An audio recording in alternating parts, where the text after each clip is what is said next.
നമസ്കാരം. VBC പ്രാദേശിക വാർത്തകൾ ആരംഭിക്കുന്നു. ആദ്യം പ്രധാന വാർത്തകൾ. പുളിമൂട്ടിൽ സിൽക്സ്, കോട്ടയം, തൊടുപുഴ, തൃശൂർ. കാലവർഷം കലിതുള്ളിയ രാത്രിയിൽ പലയിടത്തും വൻ നാശം. കഴിഞ്ഞ ദിവസമുണ്ടായ ശക്തമായ കാറ്റിലും മഴയിലും വെട്ടിമറ്റത്ത് ശ്രീനിലയം മധുവിന്റെ വീട്ടിലേക്ക് മരം മറിഞ്ഞു വീണ് വീടിന് നാശം സംഭവിച്ചു. Kidney federation of India chairman father Davis ചിറമേലിന് പ്രവാസി കേരള കോൺഗ്രസ് ഇംഗ്ലണ്ട് റീജിയൺ ഏർപ്പെടുത്തിയ KM ജോർജ് സ്മാരക അവാർഡും 10,001 രൂപയും പ്രശംസാ പത്രവും മന്ത്രി PJ ജോസഫ് സമ്മാനിച്ചു.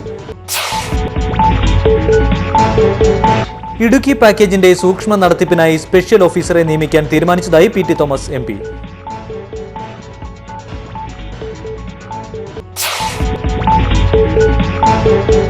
മുട്ടം യൂണിവേഴ്സിറ്റി കോളേജ് ഓഫ് എഞ്ചിനീയറിംഗിന്റെ പുതുതായി പണിതീർത്ത മന്ദിരത്തിന്റെ ഉദ്ഘാടന ചടങ്ങിനോടനുബന്ധിച്ചുള്ള സ്വാഗത സംഘ രൂപീകരണം നടന്നു.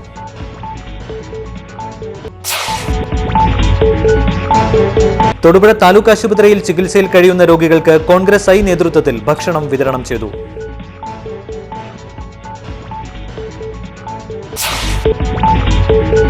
ന്യൂനപക്ഷ ക്ഷേമ വകുപ്പിന്റെ ജനോപകാരപ്രദമായ പല പ്രവർത്തനങ്ങളും ജനങ്ങളിൽ എത്തിക്കുന്നതിൽ ഉദ്യോഗസ്ഥർ അലംഭാവം കാട്ടുന്നതായി ന്യൂനപക്ഷ ക്ഷേമ വകുപ്പ് മന്ത്രി മഞ്ഞളാംകുഴി അലി.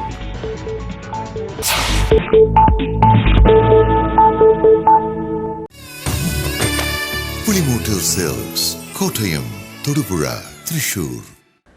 വാർത്തകൾ വിശദമായി. കാലവർഷം കലിതുള്ളിയ രാത്രിയിൽ പലയിടത്തും വൻ നാശം. വെള്ളിയാഴ്ച വൈകിട്ടുണ്ടായ ശക്തമായ കാറ്റിലും മഴയിലും വെട്ടിമറ്റത്ത് ശ്രീനിലയം മധുവിന്റെ വീട്ടിലേക്ക് വലിയ റബ്ബർ മരം മറിഞ്ഞു വീണ് വീടിന് കേടുപാടുകൾ സംഭവിച്ചു. വൈകുന്നേരം 4:30 ഉണ്ടായ ശക്തമായ കാറ്റിലാണ് മരം മറിഞ്ഞു വീണത്. ഈ സമയം വീട്ടിൽ 95 വയസ്സ് പ്രായമായ മധുവിന്റെ അമ്മയും ഭാര്യയും 2 പെൺമക്കളും ഉണ്ടായിരുന്നെങ്കിലും ശബ്ദം കേട്ട് മാറിയതിനാൽ പരിക്കേൽക്കാതെ രക്ഷപ്പെട്ടു. 4:30 ആയപ്പോഴത്തേക്ക് ഭയങ്കര മഴ കാറ്റും വന്നു. മരം മുഴുത്ത റബ്ബർമരം പുരയിലോട്ട് വീണ് ഓടും എല്ലാം കഴുക്കോലും എല്ലാം ഒടിഞ്ഞ് പൂർണ്ണമായിട്ടും വീട് തകർന്നു. വയസ്സായ അമ്മയുടെ മേത്തും ഓട് കഷ്ണങ്ങൾ വീണ് പോറലുകളൊക്കെ ഉണ്ട്. ഭാഗ്യം കൊണ്ടാണ് ഞങ്ങൾ രക്ഷപ്പെട്ടത്. കോളേജുകളുടെ സ്വയംഭരണാവകാശത്തിന് സർക്കാർ നിയമനിർമ്മാണം നടത്തണമെന്നാവശ്യപ്പെട്ട് SIO നേതൃത്വത്തിൽ തൊടുപുഴ താലൂക്ക് ഓഫീസിലേക്ക് മാർച്ച് നടത്തി. SIO സംസ്ഥാന സമിതി അംഗം മുജീബ് പാലക്കാട് മാർച്ച് ഉദ്ഘാടനം ചെയ്തു. ജില്ലാ പ്രസിഡന്റ് അമീൻ റിയാസ്, സുബൈർ ഹമീദ് തുടങ്ങിയവർ പ്രസംഗിച്ചു.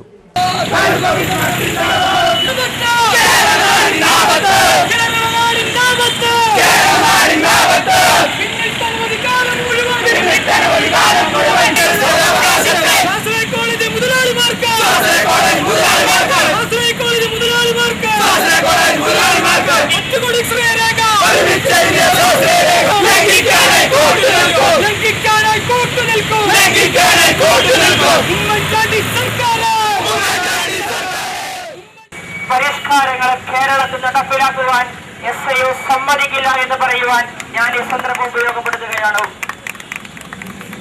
ഇപ്പോൾ UDF സർക്കാർ കേരളത്തിലെ സർക്കാർ കോളേജുകൾക്ക് സ്വയംഭരണാവകാശം നൽകുവാൻ തീരുമാനിച്ചിരിക്കുകയാണ്. സ്വയംഭരണാവകാശം എന്ന് പറയുന്ന സർക്കാരിന്റെ കാഴ്ചപ്പാടിനെ കേരളത്തിൽ ആദ്യമായി സ്വാഗതം ചെയ്ത വിദ്യാർത്ഥി പ്രസ്ഥാനമാണ് students Islamic organisation of India എന്ന് പറയുന്ന വിദ്യാർത്ഥി പ്രസ്ഥാനം. Kidney federation of India chairman father Davis ചിറമേലിന് പ്രവാസി കേരള കോൺഗ്രസ് ഇംഗ്ലണ്ട് റീജിയൺ ഏർപ്പെടുത്തിയ KM ജോർജ് സ്മാരക അവാർഡും 10,001 രൂപയും പ്രശംസാ പത്രവും ഇടുക്കി പ്രസ് ക്ലബ്ബിൽ നടന്ന ചടങ്ങിൽ വിതരണം ചെയ്തു. മന്ത്രി PJ ജോസഫ് ഉദ്ഘാടനം നിർവഹിച്ചു. പ്രവർത്തന രംഗത്തെ മികവ് കാണിച്ചവരെ ആദരിക്കാനുള്ള തീരുമാനം ജോർജ് സാറിന്റെ പേരിൽ അവാർഡ് കൊടുക്കാൻ തീരുമാനമെടുത്തു. ഭംഗിയായിട്ട് ഓർഗനൈസ് ചെയ്തു. അച്ഛൻ സന്മനസ്സോടെ വന്നു. അച്ഛൻ്റെ ആ വലിയ മനസ്സ് കേരളം മുഴുവൻ മനസ്സിലാക്കുന്നു. വൃക്കദാനം ചെയ്യുവാൻ ഒട്ടേറെ പേർക്ക് അത് പ്രചോദനമായി. ഒരു വൃക്കയുണ്ടെങ്കിലും ജീവിക്കാം, ആരോഗ്യത്തോടെ ജീവിക്കാമെന്ന് അച്ഛൻ തെളിയിച്ചിരിക്കുന്നു. ഇതിനെ തീർച്ചയായിട്ടും അച്ഛൻ കാണിച്ച മഹാമനസ്കത, ധൈര്യം കേരള ജനതയ്ക്ക് വലിയ പ്രചോദനമാണ്. ദീർഘമായ പ്രസംഗത്തിനും വരുന്നില്ല. അതുപോലെ തന്നെ റെയിനി ജോയ് ഉടുമ്പന്നൂർ സഹകരണ ബാങ്ക് തെരഞ്ഞെടുപ്പ് അട്ടിമറിക്കുവാൻ LDF ശ്രമിക്കുകയാണെന്ന് UDF ആരോപിച്ചു. 16-ന് നടക്കുന്ന തെരഞ്ഞെടുപ്പുമായി ബന്ധപ്പെട്ട ഇടതുപക്ഷം നടത്തുന്ന പ്രചരണങ്ങൾ അടിസ്ഥാനരഹിതവും രാഷ്ട്രീയ പ്രേരിതവുമാണെന്ന് UDF നേതാക്കൾ പറഞ്ഞു. സഹകരണ നിയമങ്ങളും ചട്ടങ്ങളും പൂർണ്ണമായും പാലിച്ചാണ് തെരഞ്ഞെടുപ്പ് നടപടികൾ പൂർത്തീകരിച്ചിട്ടുള്ളത്. മെയ് മാസം 14-ന് കരട് വോട്ടർ പട്ടിക ഉടുമ്പന്നൂർ ഹെഡ് ഓഫീസിലും ചീനിക്കുഴി തട്ടക്കുഴ ബ്രാഞ്ചുകളിലും പ്രസിദ്ധീകരിച്ചിരുന്നു. കഴിഞ്ഞ മാസം 21-ാം തീയതി വരെ അപേക്ഷകൾ സ്വീകരിക്കുകയും 23-ന് അന്തിമ വോട്ടർ പട്ടിക പ്രസിദ്ധീകരിക്കുകയും ചെയ്തു. ഈ സമയത്തൊന്നും യാതൊരുവിധ പരാതിയും ഇടതുപക്ഷം ഉന്നയിച്ചില്ല. തെരഞ്ഞെടുപ്പിന് 2 ദിവസം മാത്രം ബാക്കിയുള്ളപ്പോൾ ബാങ്ക് ജീവനക്കാരെ തടഞ്ഞുവെച്ചും വ്യാജ പ്രചരണങ്ങൾ നടത്തിയും തെരഞ്ഞെടുപ്പ് അട്ടിമറിക്കുവാനാണ് ഇടതുമുന്നണി ഇപ്പോൾ ശ്രമിക്കുന്നത്. ആവശ്യമായ രേഖകൾ സഹിതം അംഗത്വത്തിന് അപേക്ഷിച്ച മുഴുവൻ ആളുകൾക്കും അംഗത്വം നൽകിയും ഐഡന്റിറ്റി കാർഡ് നൽകുകയും ചെയ്തിട്ടുണ്ട്. 2003-ൽ ഇടതുപക്ഷം ഭരണത്തിൽ നിന്ന് പുറത്താകുമ്പോൾ 5 കോടി രൂപ നിക്ഷേപവും 2.5 കോടി രൂപ നഷ്ടത്തിലും നിന്നിരുന്ന ബാങ്കിനെ 10 വർഷക്കാലം UDF കഠിന പ്രയത്നത്തിലൂടെ 30 കോടിയുടെ നിക്ഷേപവും 28 കോടിയുടെ വായ്പയും കൊടുക്കുന്ന അവസ്ഥയിലേക്ക് ഉയർത്തുവാൻ സാധിച്ചു. ഇടുക്കി പാക്കേജിന്റെ സൂക്ഷ്മ നടത്തിപ്പിനായി സ്പെഷ്യൽ ഓഫീസറെ നിയമിക്കാൻ തീരുമാനിച്ചതായി PT തോമസ് MP വാർത്താസമ്മേളനത്തിൽ അറിയിച്ചു. സൂക്ഷ്മ നടത്തിപ്പിനായി ഒരു സ്പെഷ്യൽ ഓഫീസറെ നിയമിക്കാൻ ഗവൺമെൻറ് തീരുമാനിച്ചിരിക്കുകയാണ്. യഥാർത്ഥത്തിൽ പാക്കേജ് മുന്നോട്ട് പോകുന്നതിന് ഏറ്റവും ആവശ്യമുണ്ടായിരുന്ന ഈ സ്പെഷ്യൽ ഓഫീസറുടെ പദവി താമസിച്ചത് പാക്കേജ് നടപ്പാക്കുന്നതിനെയും സാരമായി ബാധിച്ചിരുന്നു. ഇന്നലെ ബഹുമാനപ്പെട്ട മുഖ്യമന്ത്രിയും കൃഷി വകുപ്പ് മന്ത്രിയും അതുപോലെ തന്നെ ഡയറി ഡിപ്പാർട്ട്മെൻറ്റ് ചാർജുള്ള മന്ത്രി KC ജോസഫും ഇടുക്കിയിൽ നിന്നുള്ള MLAമാരായ റോഷി അഗസ്റ്റിൻ, S രാജേന്ദ്രൻ, ബിജിമോൾ, അതുപോലെ തന്നെ ജില്ലാ പഞ്ചായത്ത് പ്രസിഡന്റ്. മദ്യപിച്ച് വാഹനമോടിക്കുന്ന ഡ്രൈവർമാരുടെ ലൈസൻസ് എന്നേക്കുമായി റദ്ദാക്കുമെന്ന് ട്രാൻസ്പോർട്ട് കമ്മീഷണർ ഋഷിരാജ് സിംഗ് പറഞ്ഞു. ഇക്കാര്യത്തിൽ ഉദ്യോഗസ്ഥരുടെ ഭാഗത്തു നിന്ന് യാതൊരു വിട്ടുവീഴ്ചയും ഉണ്ടാകില്ലെന്നും അദ്ദേഹം പറഞ്ഞു. സംസ്ഥാനത്ത് റോഡപകടങ്ങൾ പെരുകുന്ന സാഹചര്യത്തിൽ ദേശീയപാതയിൽ ചേർത്തല മുതൽ മഞ്ചേശ്വരം വരെ നിരീക്ഷണ ക്യാമറകൾ സ്ഥാപിക്കും. 2 ദിവസത്തിനിടെ 7 പേർ മരിച്ച അപകടങ്ങളുണ്ടായ തിക്കോടി, ഇരിങ്ങൽ പ്രദേശങ്ങളിലും മരണമടഞ്ഞവരുടെ വീടുകളിലും സന്ദർശിച്ച ശേഷം മാധ്യമപ്രവർത്തകരോട് സംസാരിക്കുകയായിരുന്നു അദ്ദേഹം. ആദ്യഘട്ടത്തിൽ 90 ക്യാമറകളാണ് സ്ഥാപിക്കുക. ഇതിന്റെ ടെൻഡർ നടപടികൾ ആരംഭിച്ചു. അമിത വേഗത്തിലോടുന്ന വാഹനങ്ങൾക്കെതിരെ കർശന നടപടി സ്വീകരിക്കാൻ RTOമാർക്ക് നിർദ്ദേശം നൽകിയിട്ടുണ്ട്. വാഹനങ്ങളിലെ സ്പീഡ് ഗവർണർ സംവിധാനം കാര്യക്ഷമമാണോ എന്ന് പരിശോധിക്കും. ഇതിൽ കൃത്രിമം നടക്കുന്നതായി സംശയമുണ്ട്. ഗുരുതരമായ അപകടങ്ങൾ വരുത്തുന്ന ഡ്രൈവർമാരുടെ ലൈസൻസ് റദ്ദാക്കും. അപകടങ്ങൾ കുറയ്ക്കാൻ പോലീസും മോട്ടോർ വാഹന വകുപ്പും സംയോജിച്ച് പ്രവർത്തിക്കും. മുട്ടം യൂണിവേഴ്സിറ്റി കോളേജ് ഓഫ് എഞ്ചിനീയറിംഗിന്റെ പുതുതായി പണിതീർത്ത മന്ദിരത്തിന്റെ ഉദ്ഘാടന ചടങ്ങിനോടനുബന്ധിച്ചുള്ള സ്വാഗത സംഘ രൂപീകരണം നടന്നു. കോളേജ് ഹാളിൽ നടന്ന ചടങ്ങിൽ പ്രിൻസിപ്പൽ പ്രൊഫസർ KT സുബ്രഹ്മണ്യൻ അധ്യക്ഷത വഹിച്ചു. സർവകലാശാല syndicate member George Varghese, block panchayat member NK Biju, CC Jacob, assistant registrar Purushothaman Pillai, Muttom panchayat president Maria Baby, Kanjar CI Pius, SI Pramod തുടങ്ങിയവർ പങ്കെടുത്തു. ഇവിടെ ഇറങ്ങിയിട്ടുള്ള മെഡിക്കൽ എഡ്യൂക്കേഷനിലെയും അതുപോലെ എഞ്ചിനീയറിംഗ് കോളേജിലെയും school of technology and applied സയൻസിലെയും വിദ്യാർത്ഥികൾ ഈ ലോകത്തിൻ്റെ പല ഭാഗങ്ങളിലായിട്ട് ജോലി തേടി പോവുകയും വഴി നമ്മുടെ നാടിന് പ്രയോജനകരമാവുകയും നമ്മുടെ മൊത്തത്തിലുള്ള വരുമാനത്തിന് വർധനയുണ്ടാകും. അപ്പോൾ ഇത് ഈ കോളേജിനെ സംബന്ധിച്ച് 25 ഏക്കറിലധികം സ്ഥലമുണ്ട്. എഞ്ചിനീയറിംഗ് കോളേജ് ആരംഭിച്ച് അതിൻ്റെ ബാലാരിഷ്ടതകളെല്ലാം മാറി യൗവനത്തിലേക്ക് കടന്നു കഴിഞ്ഞിരിക്കുകയാണ്. ഈ കോളേജിൻ്റെ പോരായ്മകളെ സംബന്ധിച്ച് പ്രിൻസിപ്പൽ മുട്ടം എഞ്ചിനീയറിംഗ് കോളേജിന്റെ പുതിയ മന്ദിരം ഉദ്ഘാടനത്തിനായി ഒരുങ്ങി. അവസാനഘട്ട മിനുക്കുപണി പൂർത്തിയാക്കി ഈ മാസം അവസാനത്തോടെ ഉദ്ഘാടനം നടത്തുവാനുള്ള ഒരുക്കത്തിലാണ് സർവകലാശാല അധികൃതർ. മുട്ടം എഞ്ചിനീയറിംഗ് കോളേജിന്റെ പുതുതായി നിർമ്മിച്ച മന്ദിരം ഉദ്ഘാടനത്തിനൊരുങ്ങുന്നു. അവസാനഘട്ട മിനുക്കുപണികൾ പൂർത്തിയാക്കി ഈ മാസം അവസാന വാരത്തോടെ ഉദ്ഘാടനം നടത്താനുള്ള തയ്യാറെടുപ്പിലാണ് MG സർവകലാശാല. നിലവിലുള്ള എഞ്ചിനീയറിംഗ് കോളേജ് കോമ്പൗണ്ടിൽ തന്നെ AICTE മാനദണ്ഡങ്ങൾ അനുസരിച്ച് 25 ഏക്കറിൽ 45,000 സ്ക്വയർ ഫീറ്റ് കെട്ടിടമാണ് നിർമ്മാണം പൂർത്തിയാക്കിയിരിക്കുന്നത്. പുതിയ മന്ദിരത്തിന്റെ നിർമ്മാണത്തിനായി 8,40,00,000 രൂപയാണ് ചെലവായി കണക്കാക്കുന്നത്. ഇതിൽ 7,60,00,000 രൂപയും അടച്ചു കഴിഞ്ഞു. കോളേജ് പൂർണ്ണമായും തന്നെ പുതിയ ബ്ലോക്കിലേക്ക് മാറ്റാനും ആലോചനയുണ്ട്. 3 നിലകളിലായി നിർമ്മിച്ചിരിക്കുന്ന കെട്ടിടത്തിൽ ക്ലാസ് മുറികൾക്ക് പുറമെ ലാബുകൾ, ഓഫീസ്, സെൻട്രൽ കമ്പ്യൂട്ടർ ഫെസിലിറ്റി എന്നിവയും തയ്യാറാക്കിയിട്ടുണ്ട്. തൊടുപുഴ താലൂക്ക് ആശുപത്രിയിൽ ചികിത്സയിൽ കഴിയുന്ന രോഗികൾക്ക് കോൺഗ്രസ് 21 വാർഡ് കമ്മിറ്റി നേതൃത്വത്തിൽ ഭക്ഷണം വിതരണം ചെയ്തു. നഗരസഭാ ചെയർമാൻ TJ ജോസഫ് ഉദ്ഘാടനം ചെയ്തു. താലൂക്ക് ആശുപത്രിയിൽ ഡെങ്കിപ്പനി മൂലം ചികിത്സയിൽ കഴിയുന്ന രോഗികൾക്ക് മരുന്നും മറ്റു സഹായങ്ങളും നൽകുമെന്ന് മുൻ കൗൺസിലർ PA ഷാഹുൽ ഹമീദ് അറിയിച്ചു. തൊടുപുഴ മുനിസിപ്പൽ 21 വാർഡ് കോൺഗ്രസ് കമ്മിറ്റിയുടെ ആഭിമുഖ്യത്തിൽ താലൂക്ക് ആശുപത്രിയിൽ പനി ബാധിതരായി കഴിയുന്ന രോഗികൾക്കും മറ്റുള്ള രോഗികൾക്കും എല്ലാ ദിവസവും 4 മണിക്ക് സൗജന്യമായി ലഘുഭക്ഷണം ഇവിടെ നിന്നും വിതരണം ചെയ്യുന്നതാണ്.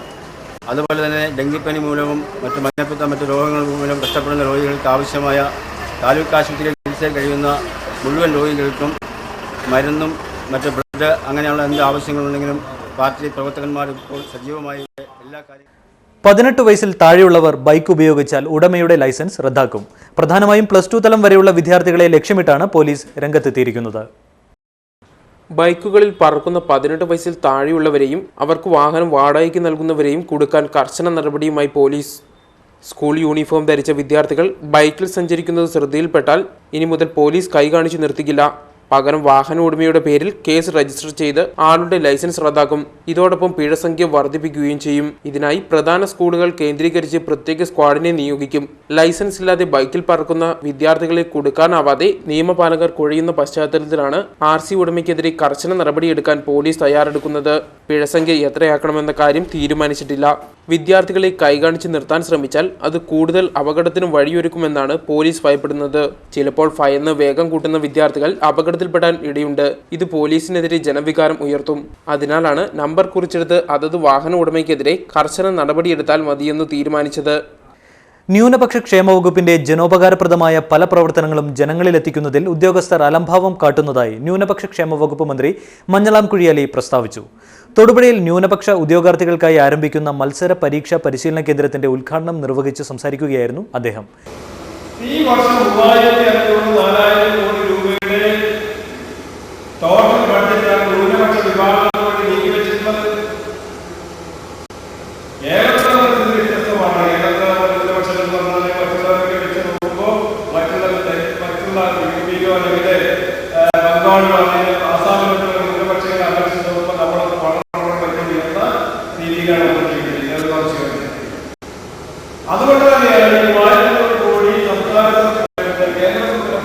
ഇത് വെച്ചിട്ടുണ്ടെങ്കിൽ തന്നെ കേരളത്തിൽ ആകെ 100 കോടി രൂപയുടെ കാര്യം കുറവാണ്. കാരണം നമ്മുടെ കണക്കനുസരിച്ച് ഇവിടെയുള്ള ന്യൂനപക്ഷ വിഭാഗങ്ങളെ സാധാരണ മറ്റുള്ള ന്യൂനപക്ഷ വിഭാഗങ്ങൾക്കാണ് നല്ല ഉയർന്ന നിൽക്കുന്ന ജീവിതം നയിക്കുന്നത്. എന്നിട്ട് ആ സംഖ്യ ലഭിച്ചു. ആ സംഖ്യയുടെ അടിസ്ഥാനത്തിൽ സർക്കാരിന്റെ കേരള സർക്കാരിന്റെ സാമ്പത്തികമായിട്ട് സഹായത്തോടുകൂടി കാഞ്ഞിരമറ്റം പൂർണിമ സൗഹൃദ റെസിഡൻസ് അസോസിയേഷനുകളുടെ ആഭിമുഖ്യത്തിൽ കാഞ്ഞിരമറ്റം അംഗൻവാടിയിൽ മെഡിക്കൽ ക്യാമ്പ് നടത്തി. കൗൺസിലർ TS രാജൻ ക്യാമ്പ് ഉദ്ഘാടനം ചെയ്തു. ഒരു കാലത്ത് പനി എന്ന് പറഞ്ഞാൽ ജീവനുള്ള എല്ലാവർക്കും പനി വരും എന്നാണ് പറഞ്ഞിരുന്നത്. അതൊരു മാരകമായ അസുഖമായിരുന്നില്ല എങ്കിൽ ഇന്ന് പനി പിടിച്ച് മരിക്കുന്നവരുടെ എണ്ണം കൂടിക്കൊണ്ടിരിക്കുകയാണ്. നിസ്സാരം എന്ന് പറയുന്ന ഈ പനിക്ക് മരുന്ന് പോലും അലോപ്പതിയിൽ ഇല്ല എന്ന് പറയുന്നു. ആയുർവേദത്തിലും എന്നാൽ ഹോമിയോയിലും ഫലപ്രദമായ മരുന്ന് നിലവിലുണ്ട്. ഏറ്റവും ചെലവ് കുറഞ്ഞതും ഏറ്റവും പ്രതിപ്രവർത്തനങ്ങളില്ലാത്തതുമായ ഒരു മരുന്നാണ് ഹോമിയോ. വളരെ സാധാരണക്കാർക്ക് പോലും ഉപയോഗിക്കുകയും രോഗപ്രതിരോധ ശക്തി കിട്ടുന്നതുമായ ഒരു ചികിത്സാ രീതിയാണ് ഹോമിയോ. അലോപ്പതി എന്ന് നമ്മൾ പറഞ്ഞു കേട്ടിട്ടില്ല. പനി വരാതിരിക്കാൻ പ്രിവെന്റീവ് മരുന്ന്. പനിക്ക് മരുന്നില്ല, പനി വന്നാൽ പോകാൻ അലോപ്പതിയിൽ മരുന്നില്ല. സ്വകാര്യ ബസ്സുകളുടെ മത്സര ഓട്ടത്തിനിടയിൽ ബസ്സുകൾ കൂട്ടിയിടിച്ചു. യാത്രക്കാർ തലനാരിഴ വ്യത്യാസത്തിൽ പരിക്കേൽക്കാതെ രക്ഷപ്പെട്ടു. ശനിയാഴ്ച ഉച്ചയോടെ കരിമണ്ണൂർ റൂട്ടിലാണ് സംഭവം. ഞറുക്കുറ്റി മുതൽ ചിന്നു തൂഫാൻ ബസ്സുകൾ മത്സരയോട്ടം നടത്തുകയായിരുന്നു. കുറുമ്പാലമറ്റത്തെത്തിയപ്പോൾ തൂഫാൻ ബസ് കടന്നു പോകുവാൻ ചിന്നു ബസ് അവസരം നൽകി. മുന്നോട്ടു പോയ തൂഫാൻ ബസ് വിന്നേഴ്സ് പബ്ലിക് സ്കൂളിന് സമീപം യാത്രക്കാരെ കയറ്റുവാൻ നിർത്തി. യാത്രക്കാർ കയറിയ ശേഷവും പോകാതെ കിടന്ന തൂഫാൻ തൊട്ടു പിന്നാലെ ചിന്നു എത്തിയപ്പോൾ കടന്നു പോകുവാൻ സിഗ്നൽ നൽകി. തൂഫാൻ റോഡിലേക്ക് വട്ടം കയറ്റിയതിനെ തുടർന്ന് തൂഫാനിൽ ചിന്നു ഇടിക്കുകയായിരുന്നു. ക്ഷുഭിതരായ യാത്രക്കാർ ജീവനക്കാരെ കയ്യേറ്റം ചെയ്യുവാൻ ശ്രമിച്ചെങ്കിലും വിവരമറിഞ്ഞെത്തിയ കരിമണ്ണൂർ പോലീസ് ബസ് ജീവനക്കാർക്ക് സുരക്ഷയൊരുക്കി. ഈ റൂട്ടിൽ മത്സരയോട്ടം വർദ്ധിച്ചെങ്കിലും പോലീസ് നടപടിയെടുക്കുന്നതിൽ താൽപ്പര്യമെടുക്കുന്നില്ലെന്ന് ആക്ഷേപമുണ്ട്. ഇടുക്കി ജില്ലാ സഹകരണ ആശുപത്രി പ്രസിഡന്റായി ജി സുകുമാരൻ പൂമാലിനെ തെരഞ്ഞെടുത്തു. Kerala cooperative employees front taluk committee നേതൃത്വത്തിൽ യാത്രയയപ്പ് സമ്മേളനം നടത്തി. തൊടുപുഴ TC ഓഡിറ്റോറിയത്തിൽ നടന്ന സമ്മേളനം സംസ്ഥാന സെക്രട്ടറി ജേക്കബ് പോൾ ഉദ്ഘാടനം ചെയ്തു. വ്യക്തികളോടുള്ള നമ്മളുടെ സംഘടനയുടെ ആദരവും കടപ്പാടും എല്ലാം വ്യക്തമാക്കുന്നതാണ്. ഇവിടെ ഒരു കാലഘട്ടത്തെ, ഈ സഹകരണ മേഖലയിലെ ഒരു കാലഘട്ടത്തെ പ്രതിനിധീകരിക്കുന്നവരുടെ യാത്രയയപ്പാണ് ഇവിടെ നൽകപ്പെടുന്നത്.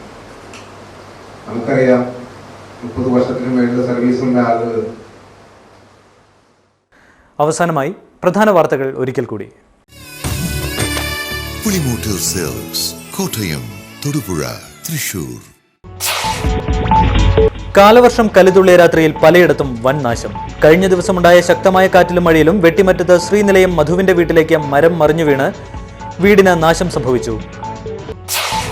Kidney federation of India chairman father Davis ചിറമേലിന് പ്രവാസി കേരള കോൺഗ്രസ് ഇംഗ്ലണ്ട് റീജിയൺ ഏർപ്പെടുത്തിയ KM ജോർജ് സ്മാരക അവാർഡും 10,001 രൂപയും പ്രശംസാപത്രവും മന്ത്രി PJ ജോസഫ് സമ്മാനിച്ചു.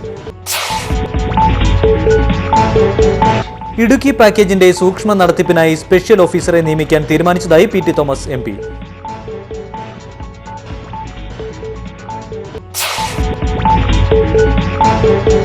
മുട്ടം യൂണിവേഴ്സിറ്റി കോളേജ് ഓഫ് എഞ്ചിനീയറിംഗിന്റെ പുതുതായി പണിതീർത്ത മന്ദിരത്തിന്റെ ഉദ്ഘാടന ചടങ്ങിനോടനുബന്ധിച്ചുള്ള സ്വാഗത സംഘ രൂപീകരണം നടന്നു.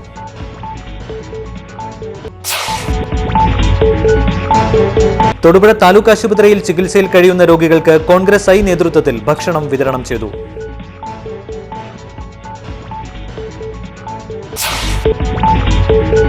ന്യൂനപക്ഷ ക്ഷേമ വകുപ്പിന്റെ ജനോപകാരപ്രദമായ പല പ്രവർത്തനങ്ങളും ജനങ്ങളിൽ എത്തിക്കുന്നതിൽ ഉദ്യോഗസ്ഥർ അലംഭാവം കാട്ടുന്നതായി ന്യൂനപക്ഷ ക്ഷേമ വകുപ്പ് മന്ത്രി മഞ്ഞളാംകുഴി അലി.